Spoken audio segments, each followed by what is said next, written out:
অন্যদিকে ৪৮ ঘন্টার যুদ্ধবিরতির পর আবারও আফগানিস্তানে হামলা।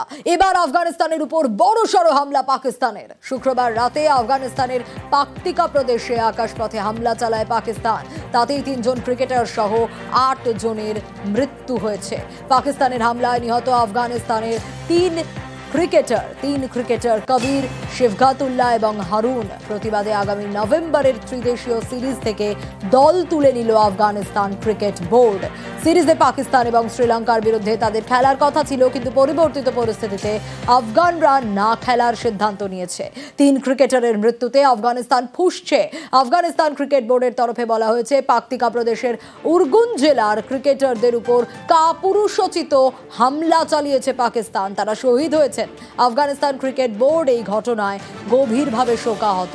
ক্রিকেটাররা একটি বন্ধুত্বপূর্ণ ম্যাচ খেলতে এর আগে পাকতিকার রাজধানী শরানায় গিয়েছিলেন। শোক প্রকাশ করেছেন আফগান অধিনায়ক রশিদ খান।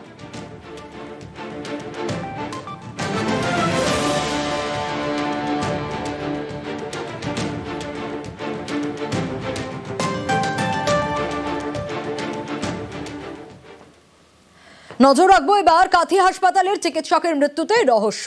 চিকিৎসার গাফিলতিতে মৃত্যুর অভিযোগ পরিবারের। আর গতকাল তমলুকের নার্সিংহোম থেকে ফিরেই অসুস্থ হয়ে পড়েন তিনি। আর বাড়ি ফিরেই অসুস্থ অ্যানেস্থেটিস্টকে শালিনী দাস তাকে বাড়ি থেকে বেরোনোর সময় নাকি মেয়ের হাতে কোনো রকম কোনো চ্যানেল ছিল না, কিন্তু তারপর যখন সে বাড়ি ফিরলো তখন দেখা গেল যে মেয়ের হাতে চ্যানেল রয়েছে।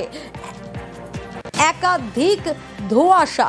নার্সিংহোমে তাকে নিয়ে যাওয়া হয়। তারপর সিসি ক্যামেরা ফুটেজে কি দেখা যাচ্ছে দেখাই আপনাদের সেই সিসি ক্যামেরা ফুটেজ। দেখুন, সিসি ক্যামেরা ফুটেজ আপনাদের দেখাচ্ছি। শালিনী দাস এবং চিকিৎসক শালিনী দাস তাকে নার্সিংহোমে নিয়ে যাওয়া হয়। যে ছবি আপনাদের দেখাচ্ছি, যে সিসি ক্যামেরা ফুটেজ আপনাদের দেখাচ্ছি, বেরোনোর সময় তার হাতে চ্যানেল ছিল না, কিন্তু বাড়ি ফেরার সময় চিকিৎসকের হাতে চ্যানেল কিভাবে? রহস্য মৃত্যু এবং একাধিক প্রশ্ন উঠছে এই গোটা ঘটনা থেকে। রক্তপাতের ঘটনা এবং রক্তপাতের পরই অসুস্থ চিকিৎসক, তার মায়ের কথাও জানা যাচ্ছে। এবং ময়না তদন্তে কি উঠে আসে? অবশ্যই ময়না তদন্তের সেই রিপোর্টের দিকেই পুলিশের নজর রয়েছে। রক্তপাতের পরই অসুস্থ হয়ে পড়েন শালিনী দাস, তার মাও বলছেন। একাধিক প্রশ্ন উঠছে, এই জটগুলো খুলবে কিভাবে? সুজিত রয়েছে আমার সঙ্গে, সুজিতের কাছ থেকে জানতে পারবো। সুজিত, এই মৃত্যুর ঘটনায় এমনিতেই রহস্য দানা বেঁধেছে, যে জটগুলো রয়েছে সেই জটগুলো খুলবে কিভাবে? এখনো পর্যন্ত কি জানা যাচ্ছে?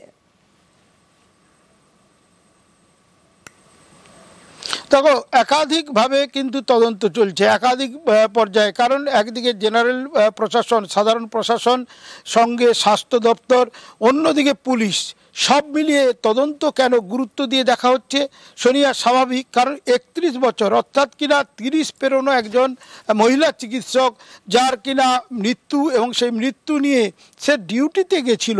সে কাজ যেখানে করে মহিষাদলের নার্সিংহোমে গিয়ে সুস্থভাবে ফিরে এসে তমলুকে আরেকটি নার্সিংহোমে গিয়েছিলেন, এবং সেখান থেকে তিনি কিন্তু বাড়িও ফিরেছিলেন। কিন্তু বাড়ি ফেরার সময় তার মা দেখেন হাতে একটি চ্যানেল। এই যে চ্যানেল, কি কারণে মেয়ে কি অসুস্থ হয়েছিলেন?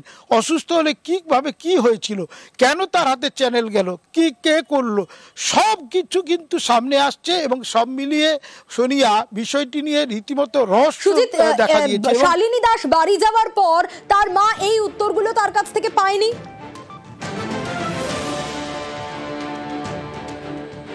কারোর কাছ থেকে পায়নি এখনো পর্যন্ত। তিনি ঘরবন্দি হয়ে পড়েছেন, কেন তার মেয়ে, তার স্বপ্ন ছিল ডাক্তার হয়েছে তার মেয়ে, যার মেয়ে কিন্তু তমলুকে 2 বছর ধরে হাসপাতালে ছিলেন, এবং সেখানেই মা মেয়ে থাকতেন, তমলুকে এখনও থাকতেন।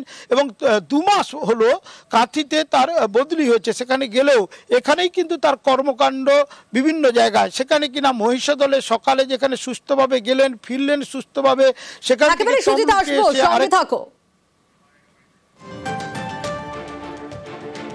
নার্সিংহোমে কাকে বলেছে নাকি চ্যালেঞ্জ করে দিয়েছে, তারাই করে দিয়েছে, কিছু নেই। সকালবেলা তো সুস্থ হয়ে গেছে।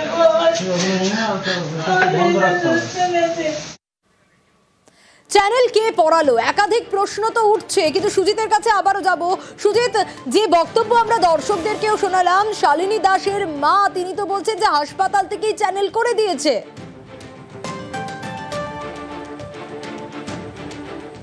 দেখো, হাসপাতাল থেকে করে দিয়েছে না নিজে করতে পারেন চিকিৎসক, সেটা নিয়ে কিন্তু দ্বন্দ্ব দেখা যাচ্ছে। কিন্তু আরও একটি গুরুত্বপূর্ণ তথ্য নিউজ 18 বাংলায় একমাত্র আমরা এখনই দেখাতে পারবো বা জানাতে পারবো, সে যখন ওই যে মহিলা চিকিৎসক যে নার্সিংহোমের লাস্ট যে চিকিৎসার জন্য গেছিলেন, ওটি রুমে ছিলেন যে চিকিৎসক, তার সঙ্গে সেই চিকিৎসক কিন্তু বেশ কিছু কথা বলেছেন। সেখানে ফোনের কথা বলেছেন। কি ফোন না, বাড়ি থেকে কাজের যে মাসি আছেন তিনি ফোন করেছিলেন, মা কোথাও যেতে চাইছেন। সেই মা কোথা যেতে চাইছেন না, বাড়ির বাইরে যেতে না বলে মাসিকে সে কিন্তু কড়া নির্দেশ দিয়েছিল যে মাকে এখনই বেরোতে দিও না, আমি যাচ্ছি বাড়ি। তাহলে বাড়ি তিনি কিন্তু গেলেন, কিন্তু হাতে চ্যানেল।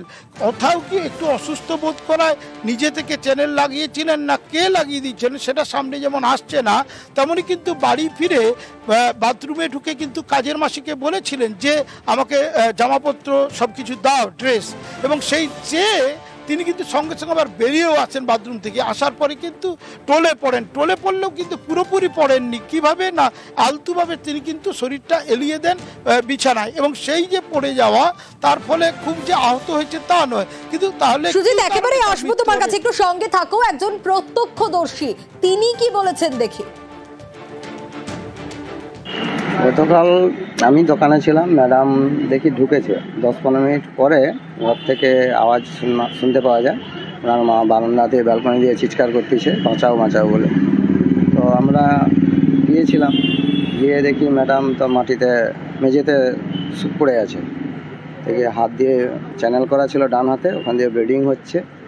তো আমরা কয়েকজন গিয়েছিলাম, গিয়ে ওখানে বেড কাভারে করে চ্যাঙ্গলে করে নামিয়ে নিচে নিয়ে এসে টেচারে করে নার্সিংহোমে ভর্তি করি।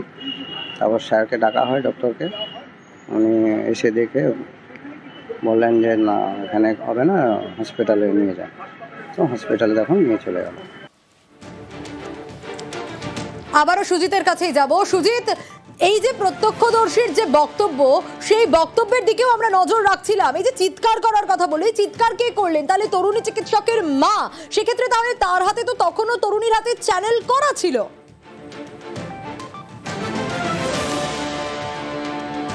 দেখো, যখন চিৎকার করছেন তিনি, তখন যেহেতু বাড়ির মধ্যে মা ও মেয়ে থাকেন, সাহায্য চেয়ে প্রতিবেশীদেরকে চিৎকার করছিলেন যে আমার মেয়ের কি হয়ে গেল। এই যে চিৎকার করাটা, এটা কিন্তু এটাই ছিল। সেটা কিন্তু তখন বাড়ি ফিরে আসার পর, আর বাড়ি থেকে বেরিয়েছেন কিন্তু 7 সকালে 7:30টায় মহিষাদলের নার্সিংহোমে আসেন।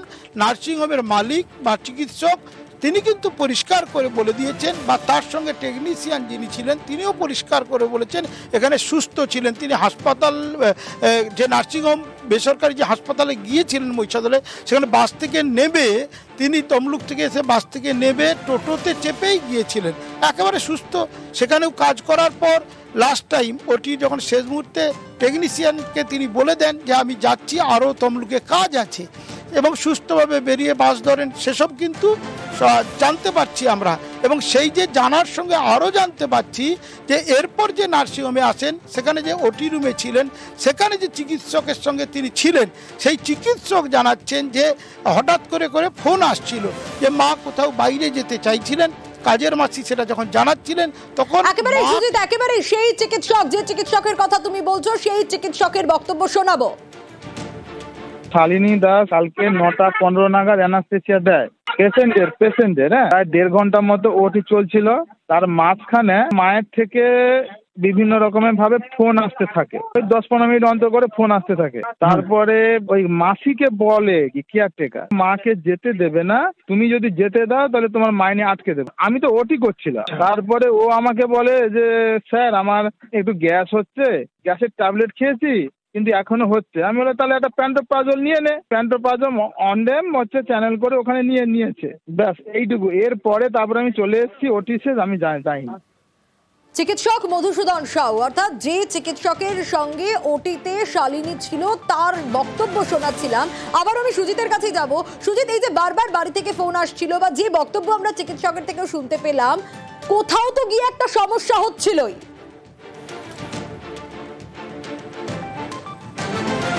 সমস্যা হচ্ছিল সেটা কিন্তু এই ডাক্তারবাবুর কথাতে স্পষ্ট হচ্ছে। নিউজ 18 বাংলায় এক্সক্লুসিভলি যেটা আমরা তুলে ধরছি এবং জানতে চাইছেন সবাই কিভাবে মৃত্যু, শুধু তো তার মা নয়, আমরা জানতে চাইছি, মানুষজন জানতে চাইছেন। কারণ একটা চিকিৎসক 31 বছর বয়স, একটা মহিলা চিকিৎসক, তার এই তরতাজা চিকিৎসক যে কিনা ডিউটি দিল দুটি নার্সিংহোমে, তারপর সে বাড়ি ফিরবে, মৃত্যু হবে, তার মধ্যে কি আছে, বিষয়টা কি রহস্য, শারীরিক অসুস্থতা নাকি অন্য কিছু, সবটাই কিন্তু খতিয়ে যেমন দেখছে পুলিশ প্রশাসন, স্বাস্থ্য দপ্তর। একই সঙ্গে কিন্তু স্থানীয় মানুষদের সঙ্গে আমরা কথা বলছি এবং তার মায়ের সঙ্গে কথা বলার চেষ্টা করছে পুলিশ, কিন্তু তিনি এতটাই ভেঙে পড়েছেন স্বাভাবিক, তার ফলে কিন্তু তিনি কথা বলতে পারছেন না।